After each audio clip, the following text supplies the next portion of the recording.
There's a chart I saw recently that I can't get out of my head.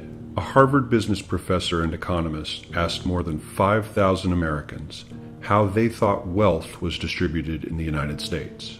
This is what they said they thought it was. Dividing the country into 5 rough groups of the top, bottom, and middle 3 20% groups, they asked people how they thought the wealth in this country was divided. Then he asked them what they thought was the ideal distribution. And 92%, that's at least 9 out of 10 of them, said it should be more like this. In other words, more equitable than they think it is. Now that fact is telling, admittedly, the notion that most Americans know that the system is already skewed unfairly. But what's most interesting to me is the reality compared to our perception. The ideal is as far removed from our perception of reality as the actual distribution is from what we think exists in this country. So ignore the ideal for a moment. Here's what we think it is again. And here is the actual distribution. Shockingly skewed. Not only do the bottom 20% and the next 20%, the bottom 40% of Americans barely have any of the wealth. I mean, it's hard to even see them on the chart. But the top 1% has more of the country's wealth than 9 out of 10 Americans believe the entire top 20% should have. Mind-blowing. But let's look at it another way, because I find this chart kind of difficult to wrap my head around. Instead, let's reduce the 311 million Americans to just a representative 100 people. Make it simple. Here they are: teachers, coaches, firefighters, construction workers, engineers, doctors, lawyers, some investment bankers, a CEO, maybe a celebrity or two.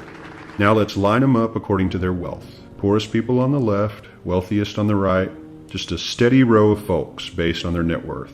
We'll color code them like we did before based on which 20% quintile they fall into. Now let's reduce the total wealth of the United States, which was roughly $54 trillion in 2009, to this symbolic pile of cash. And let's distribute it among our 100 Americans. Well, here's socialism, all the wealth of the country distributed equally. We all know that won't work. We need to encourage people to work and work hard to achieve that good old American dream and keep our country moving forward. So, here's that ideal we asked everyone about. Something like this curve. This isn't too bad. We've got some incentive, as the wealthiest folks are now about 10 to 20 times better off than the poorest Americans. But hey, even the poor folks aren't actually poor, since the poverty line has stayed almost entirely off the chart. We have a super healthy middle class with a smooth transition into wealth. And yes, Republicans and Democrats alike chose this curve. 9 out of 10 people, 92%, said this was a nice, ideal distribution of America's wealth. But let's move on. This is what people think America's wealth distribution actually looks like. Not as equitable, clearly, but for me, even this still looks pretty great. Yes, the poorest 20 to 30% are starting to suffer quite a lot compared to the ideal, and the middle class is certainly struggling more than they were, while the rich and wealthy are making roughly 100 times that of the poorest Americans, and about 10 times that of the still healthy middle class. Sadly, this isn't even close to the reality. Here is the actual distribution of wealth in America. The poorest Americans don't even register. They're down to pocket change, and the middle class is barely distinguishable from the poor.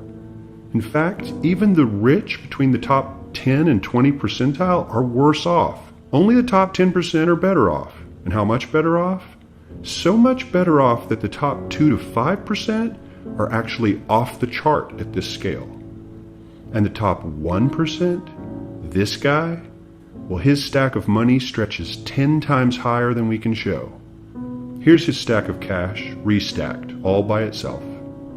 This is the top 1% we've been hearing so much about.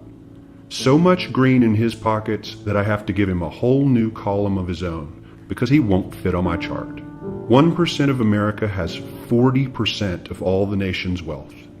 The bottom 80%, 8 out of every 10 people, or 80 out of these 100, only has 7% between them. And this has only gotten worse in the last 20 to 30 years. While the richest 1% take home almost a quarter of the national income today, in 1976 they took home only 9%, meaning their share of income has nearly tripled in the last 30 years. The top 1% own half the country's stocks, bonds, and mutual funds. The bottom 50% of Americans own only 0.5% of these investments, which means they aren't investing. They're just scraping by. I'm sure many of these wealthy people have worked very hard for their money, but do you really believe that the CEO is working 380 times harder than his average employee? Not his lowest paid employee, not the janitor, but the average earner in his company. The average worker needs to work more than a month to earn what the CEO makes in 1 hour. We certainly don't have to go all the way to socialism to find something that is fair for hardworking Americans. We don't even have to achieve what most of us consider might be ideal. All we need to do is wake up and realize that the reality in this country is not at all what we think it is.